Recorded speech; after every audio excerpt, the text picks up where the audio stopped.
namin darag, native chicken.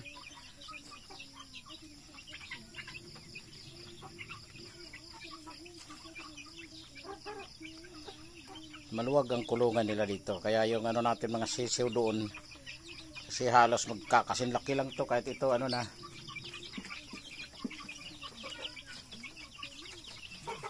matanda na, kasi native nga yan, oh. May iwan din talaga, kasi yung binili namin 24 parehas ang ano, binigay yung edad ng manok, mayroon 3 weeks, may 2 weeks, tapos mayroong ano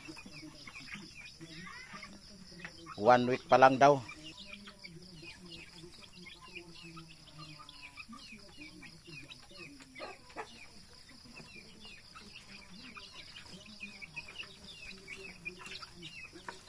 Pag pinakain mo sila maamo. Pero umamo na sila mula nung ano dito. Napunta sila dito sa ano, malaking kulungan.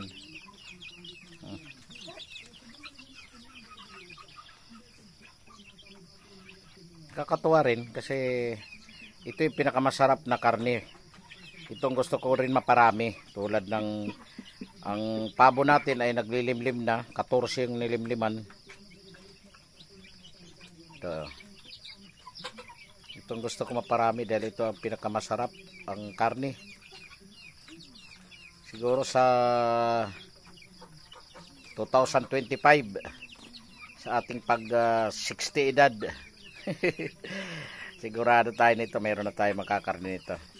Kasi yung mga ang kailangan lang natin kasi dyan yung, kasi pinapakain natin ngayon Integrat 2, tapos inaluan natin ng hammered corn para medyo tipid, tapos may King Vita Plus para mas malakas yung ano nila, immune system, hindi sila madali magkasakit.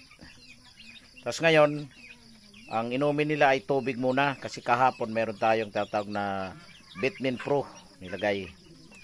Yan. Pag halimbawa dumami to, ang ano natin, lalaki lang talaga ang kakatayin, pero yung babae hanggat nangingitlog, naglilimlim, kasi sila ang nagpaparaming babae talaga.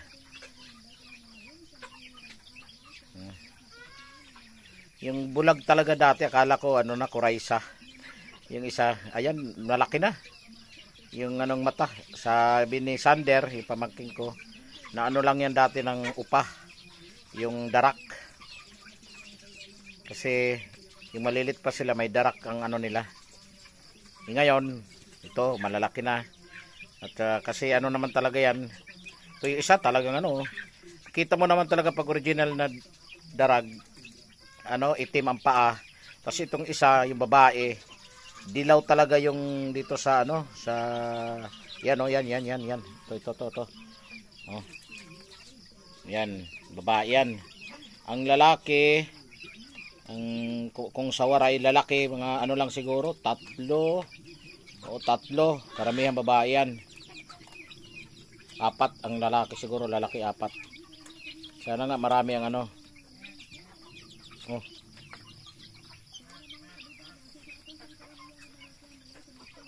Maraming babae kasi ano to, 12 to, mayroon pa isa doon naiwan. Kasi nga yun nga mahirap talaga pag binintahan ka. Sa sunod dalawa bibili tayo ng ganito. Pag hindi puro parehas ang edad nila, wag na tanggapin yung ano lang, kung ano ang napag-usapan, yun lang talaga.